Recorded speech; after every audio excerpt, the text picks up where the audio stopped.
Good afternoon, ladies and gentlemen. Welcome to Life, Music, and Everything Else. I am your host, Sin. Today is a very special episode.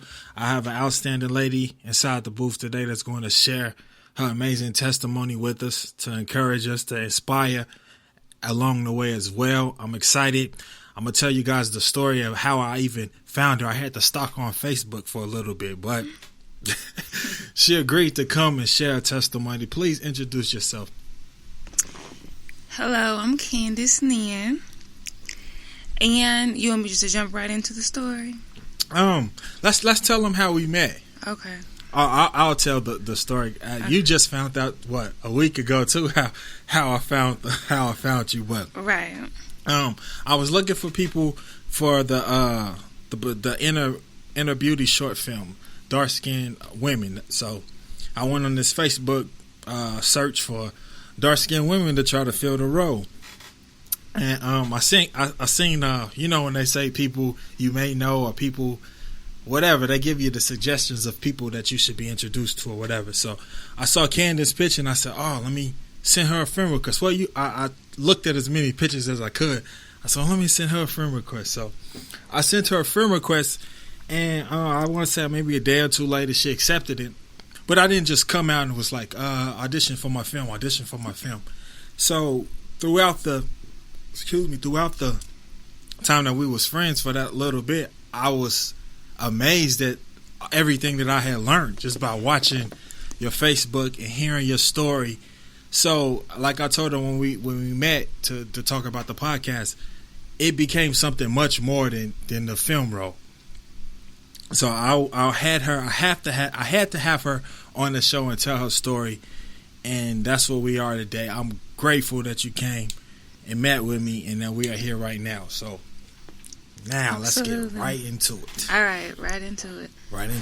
Okay, so it was 2015, summer 2015, and I was in Denton, Texas at the time. And my ex-boyfriend actually felt a lump in my right breast. And, of course, he brought that to my attention. And I was like, well, I don't know what it is. I just blew it off, you know. It's nothing. It's probably hormones. And he initially was like, I'm scared. Yeah. And then he started like Googling things. You know how we do. Yeah, something happens, like Google. Exactly. And so we can really freak ourselves out with that, you know, if we do too much Googling. So he Googled some things, and of course breast cancer came up and some things about hormones as well. And so we just went with hormones because that was the safest thing at the time. So I thought, that's what I told myself. And I just hoped that the lump would disappear each day. Like I went to sleep every day, like, okay, let me wake up, let me check, it's going to be gone. And it wasn't. You know, it wasn't. It just continued to grow, really. At the time, quick question, I'm going to just dive in and out to ask my questions. Right. 2015, how old were you at the time? I was 29. 29? Okay. Was I 29? I probably had just turned 29. Okay. Yeah. And you, 29, boyfriend discovers this. You guys is looking up what this could possibly be. How did you feel, like physically, at the time when you first started to notice, or when you first noticed the lump? Physically, I felt fine. Like I didn't feel like anything was wrong with me. It's just that lump was there, and so that was a difference in my body. But aside from the physical aspect, I didn't feel any different. So with feeling almost normal, that kept you from like, you know, I'm all right, I'm okay. Right. I'm not gonna go to the doctor. I like to call it denial. Yeah. I think I was in extreme denial because you just don't think, you don't wake up and think breast cancer is gonna happen to you, you know. Cancer in general, you just don't. Exactly. And then it seems like I know people that I feel this way too. Like sometimes you can just handle something. You're like, man, as soon as you go to the hospital or as soon as you go to the doctor, it just becomes worse. Everything becomes worse. So like I couldn't imagine having that fear. When excuse me, when did you actually know, okay, I probably need to go to the doctor and look into this? Whenever I continued to feel the lump and I saw that it wasn't disappearing, I knew I needed to go to the doctor. But I didn't have insurance, and still I was scared. And so I would, like, go to doctor's offices and, like, pick up pamphlets on, like, breast cancer and things like that, and I would read a little bit, and then I'd put it down, like, oh, that's not me. It's still hormones. And so I felt like I needed to go. I just chose not to. Is it a family? Like, is it something that's in your family?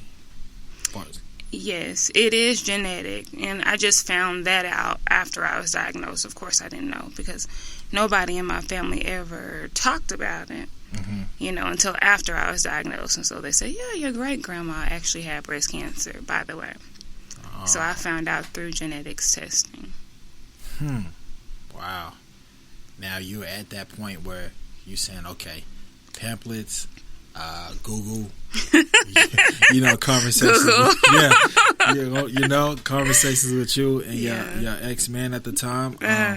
Now you at this point where, all right, I have to go and like seek, professional advice, like to see what's really going on. Were you in Texas or were you here in Oklahoma when you went and took that step to actually go in? Yeah, I was here in Oklahoma, and my ex, he tried to get me to go to the doctor in Texas. I just wasn't having it. I was just like, I'm not going. Absolutely not. I just wasn't having it. And so I just woke up one day and decided to move back to Tulsa, Oklahoma, back in with my mom. And, the lump continued to grow. I was in school at the time. I was finishing up my MBA.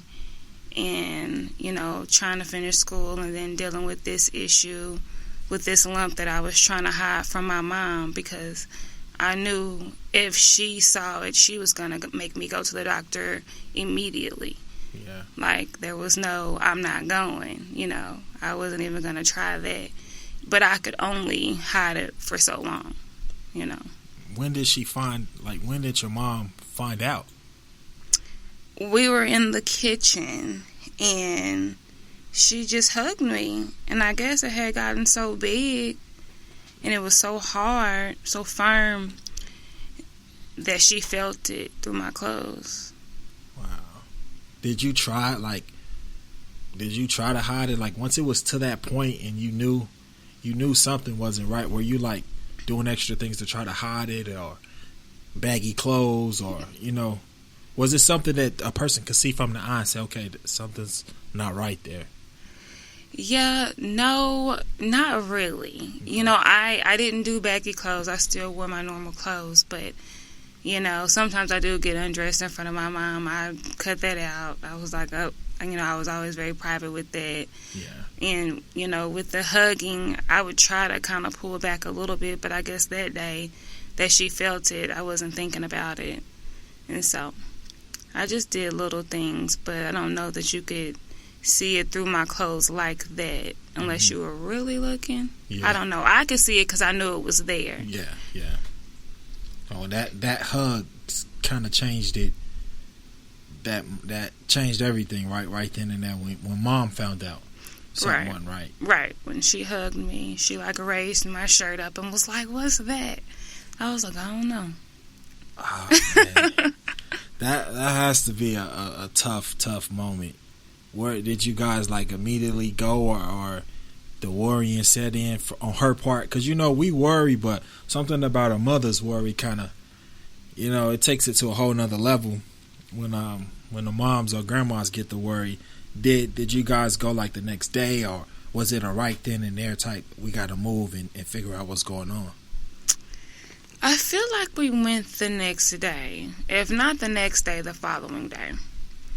And, it was pretty immediate. Like, we didn't go that night, but we went probably a day or so later. And I met with that doctor, and he did an examination on me, on my breast. Now, the moment after the exam, the moment where the results came in, or where you found out. Tell me about that moment. Yeah, so that first exam, he did an exam and he really didn't know what it was. That's what he told me. He was like, I don't know what this is, so I'm going to recommend that you go to a breast specialist. Mm-hmm. And before I went to see the breast specialist, though, I had to have an ultrasound. And so I did the ultrasound first, but they still couldn't really see what it was. Yeah. And so then I had a biopsy. And they gave me my biopsy results like the next day. And I remember I was sitting at the boutique I owned at the time, and there was a nurse navigator who called me, and she was like, are you sitting down? And I was like, yeah, I'm sitting down. And she said that the breast cancer was positive, like my body was positive for breast cancer. They didn't know the stage at the time. They just knew it was breast cancer. And I just was quiet, I was quiet. And I started to cry because I was sad. Yeah, like, of course. I knew it was something, but, there was still a little hope in me. Even when I had my ultrasound and my biopsy, the staff, they said, well, this really might not be breast cancer, And so I still just had some hope. I was still holding on to that little bit of hope. And so when she said breast cancer, I cried and I was sad. And I remember her saying, I worry about you. And this was the nurse? Yeah, the nurse navigator who called and gave me the results. Yeah. She was like, I worry about you because you're so young. And I was just like, I'll be okay because I have healing in me. I could barely even get that out. Like, I was crying. I was bawling. But, What with her saying that, they're so young, was that a rare case? Like, for, 29, I believe you said at the time, to mm-hmm. find that out? So is it something that you would say for women to go earlier to get tested like this? Absolutely, because statistics say that we should check our breasts or do a mammogram by 40, 45-ish, but we're seeing more and more cases of younger women in their 20s who are being diagnosed. These rare cases, so to speak, they're happening more and more, and young black women are dying more frequently than white women, our white counterparts with the same disease. So it's a problem. Wow. And then genetically, just, I don't know, because, you know my story. My mom passed a breast cancer. I have 2 aunts that's dealing with it now. So the thing that I would have to look out for or tell my sister should be informed on this. I'm definitely going to send her this to let her know, you probably need to go and get checked as early as possible. What about, this may be a crazy question, but like far as like with women, breast cancer, being that it's a hereditary thing, does it affect males? Like far as if your mom, like in my situation, and mama, being affected by it, do I fall into that, that stage to where, okay, it's hereditary? Mm-hmm. Yeah.